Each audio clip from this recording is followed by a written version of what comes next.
La hiperrealidad. Hiperrealidad es un concepto en semiótica y en filosofía posmoderna que se usa para denominar la incapacidad de la conciencia de distinguir la realidad de la fantasía, especialmente en las culturas posmodernas tecnológicamente avanzadas. Hiperrealidad es un medio para describir la forma en que la conciencia define lo que es considerado real, donde los medios de comunicación pueden modelar y filtrar de manera radical la manera que percibimos un acontecimiento. En otras palabras, la hiperrealidad es una interpretación descompensada de la realidad, creada por nosotros, que se admite como plausible y llega a sustituir la realidad en la que se basó. Es un síntoma de la cultura posmoderna. Si bien no se sabe el origen, este concepto ha ido denotándose progresivamente con los años y parece ir acompañado y creciendo con los hechos de una sociedad. El tema ha sido tratado y alimentado con teorías y doctrinas filosóficas por parte de varios pensadores. Los más destacados son Baudrillard, Umberto Eco, Bardevol, etc. Baudrillard es uno de los pioneros en estudiar este hecho y escribir sobre él. En particular, sugiere que el mundo en el que vivimos ha sido reemplazado por un mundo copiado, donde buscamos nada más que estímulos simulados. De acuerdo con su tesis, Estados Unidos ha construido para sí un mundo que es más real que real, cuyos habitantes viven obsesionados con la perfección, evitar el paso del tiempo y la objetivización del ser. Aún más, la autenticidad ha sido reemplazada por la copia, dejando así un sustituto para la realidad. Nada es real, y los involucrados en nuestra ilusión son capaces de notarlo. El mundo que habitamos ha sido reemplazado por un mundo copiado, donde no buscamos ni encontramos nada más que estímulos visuales. Umberto Eco es otro de los pensadores estudiosos del campo de la hiperrealidad. Él, más concretamente, trató el tema de la semiótica. Poco a poco, el lenguaje estaba siendo suplantado por dibujos, signos o estigmas que en sí no significan nada, pero que todos entendemos. Un ejemplo sería la M de McDonald's. La imagen de la letra M crea para el consumidor la ilusión del mundo que promete cantidades infinitas de idéntica comida, cuando en realidad la M no representa nada más que una letra, y la comida no es ni idéntica ni infinita.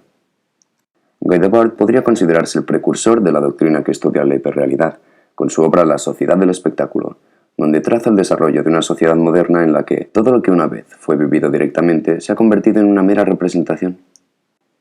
El espectáculo es la imagen invertida de la sociedad, en la cual las relaciones entre mercancías han suplantado relaciones entre la gente, en quienes la identificación pasiva con el espectáculo suplanta actividad genuina.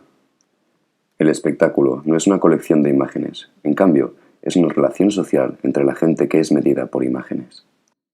La hiperrealidad en el mundo del videojuego.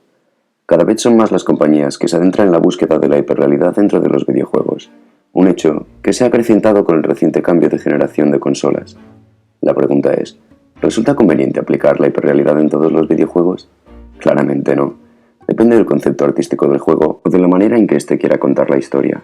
Lo que sí está claro es que el paso del tiempo hace mucho más difícil deslumbrar y emocionar a los gamers porque el hecho de crear lugares corrientes cada vez más reales puede llevar a la inversión del juego sea mucho mayor y por consiguiente que la experiencia de jugar sea plenamente atractiva, sobrecogedora y sobre todo real.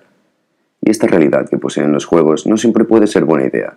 El ejemplo perfecto sería el GTA, un juego en el cual el argumento es la destrucción, donde puedes libremente robar vehículos, asesinar a personas, apalear civiles, traficar con droga, etc. Resulta que cada vez más este juego posee mejores gráficos y más realistas, y al ser un videojuego jugado también por niños, estos pueden confundir o ser influenciados y tener una visión del mundo totalmente distorsionada. Una vez más, nos hallamos con el problema de la hiperrealidad, la confusión de la realidad con una falsa realidad artificial. Aún más, con la evolución del mundo del audiovisual y la llegada de la realidad virtual, donde la persona se incorpora en el juego en primera persona, los hologramas y sobre todo la holofonía, el sonido en 3D, los sonidos de la cual te transportan a un lugar como si realmente estuvieras allí. Vayamos a hablar de la hiperrealidad en un campo artístico, el cine. La hiperrealidad en el cine es una interpretación de la realidad creada por nosotros, que se considera como mejor y llega a sustituir a la realidad en la que se basó. Un buen ejemplo y una alegoría a pensamiento platónico es Matrix. En esta película se confunde la realidad que vive un personaje y la hiperrealidad que vive este mismo cuando es de noche. El personaje descubre que el mundo en el cual creía vivir no es más que una simulación virtual creada por una comunidad de máquinas superevolucionadas, que ahora controla el planeta, y su cerebro se encuentra conectado a estas mediante un cable. Aquí vemos claramente, en forma de metáfora, el dilema de la confusión con el mundo real y con lo que podría no ser el mundo real. Veamos ahora una segunda película, El show de Truman. En esta película vemos como el protagonista se da cuenta de que vive en un falso mundo, en una realidad paradisíaca y artificial. El mundo en el que vive no es más que un reality show, un entretenimiento creado por la verídica realidad. Con esta película podemos perfectamente relacionar los conceptos de simulación y hiperrealidad en relación con los medios de comunicación de masas y los reality shows. Un buen ejemplo y campo de la hiperrealidad es la pornografía. Un claro ejemplo de hiperrealidad sería la pornografía porque idealiza el sexo hasta el punto de parecer real. Es decir, un consumidor de pornografía comienza a vivir en un mundo irreal creado por esta, y aunque no es un retrato real del sexo, para este consumidor la verdadera realidad deja de ser algo trascendente. La famosa novela y película 50 sombras de Grey es un claro ejemplo de este hecho. Pues si aún no te ha quedado el concepto de la hiperrealidad, concretemos unos ejemplos. La foto de una modelo que se retoca con ayuda de una computadora antes de publicarla en una revista es hiperrealidad, y la consecuencia es que se crean unos cánones de belleza retocados, no reales. Otro ejemplo podría ser un jardín muy bien cuidado. Sería la hiperrealidad de la naturaleza. En la naturaleza la vegetación no es como la vemos en las revistas o en la televisión, sino que crece salvajemente. Un último ejemplo serían las relaciones amorosas creadas y mantenidas exclusivamente a través de Internet. Vayamos ahora a hablar del hiperrealismo. Aunque la hiperrealidad es un término independiente, podemos relacionarlo directamente con el hiperrealismo, un movimiento artístico anterior que trata de plasmar una realidad por encima de la realidad existente, es decir, crear una realidad que supere la realidad que conocemos y nos convenza de la veracidad de esta realidad creada. Vayamos a dar unos ejemplos. En la pintura, el hiperrealismo, evidentemente, ha afectado al arte pintoresco en cuanto a significado y semiótica. Sumando a esto el corriente posmoderno en el que vivimos, se dan a conocer obras de autores como, por ejemplo, Antonio López. Aquí mostramos una de sus obras, Terraza de Lucio. Antonio López es uno, por no decir el más importante, de los pintores y precursores del hiperrealismo. En este cuadro se propone pintar de manera aún más realista que la fotografía, y esto puede relacionarse directamente con la hiperrealidad, ya que podemos confundir un cuadro con una fotografía. Un cuadro como una representación fiel de la realidad, tanto que llegaríamos a pensar que lo que estamos viendo es una realidad captada por una cámara. Otro autor, y buen ejemplo, es René Magritte, con su cuadro Ce n'est pas la pipe. Esto no es una pipa.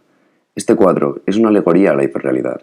Creemos lo que vemos, por eso en el cuadro aparece una pipa acompañada de la frase «esto no es una pipa», porque realmente es una interpretación del objeto, no es más que una imagen o un reflejo sobre lo que es una pipa. Aquí el autor se burla del hecho de que tomamos como real aquello que no lo es. Tomamos como real todo lo que vemos, lo cual da paso a confusiones, reflejando la filosofía hiperrealista. El arte hiperrealista también tocó el campo de la escultura. Múltiples artistas trataron de retratar de forma tridimensional la realidad que veían y la que imaginaban. Diferentes artistas se dedicaron a este campo.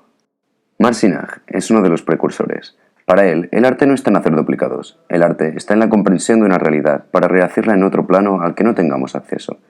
Este hiperrealismo apela a una masa de sensaciones, no a una búsqueda interpretativa de formas estéticas. Veamos ahora a Jamie Salmon. Encontramos esculturas con una recreación perfecta de la realidad. La realidad es un punto de partida que arroja al artista a inventar, a crear algo que no podemos encontrar más que en esta escultura. Por exacta que sea la escultura, por mucho que se parezca, nunca es una realidad. La pose, la actitud, la textura, la síntesis de las formas que el escultor elige es una propuesta imaginaria. Ron Mueck es otro artista del campo. Son piezas que carecen de una propuesta estética, analítica y humanística. No les importa lo espeluznante o estremecedor que puedan llegar a ser este tipo de esculturas. Su hiperrealismo absolutista es de maniquíes, de muñecos de museo de excentricidades, incluso de dobles inertes para películas de efectos especiales. Aquí vemos con claridad cómo el hiperrealismo no arroja una obra de arte porque carece de una propuesta estética, conceptual y emocional que nos aporte una presencia que no podríamos ver en la realidad. En conclusión, vivimos en una realidad. ¿Pero en qué realidad? ¿La realidad controlada por las redes sociales, la televisión, la publicidad y los cánones?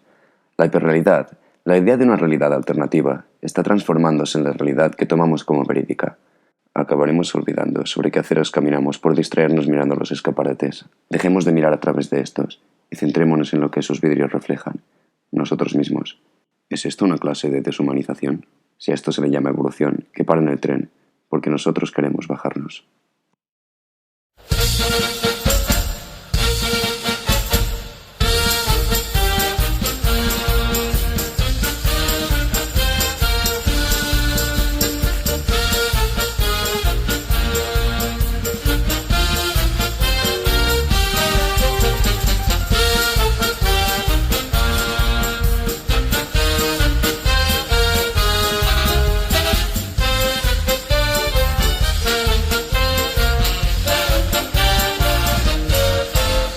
Pim, pom.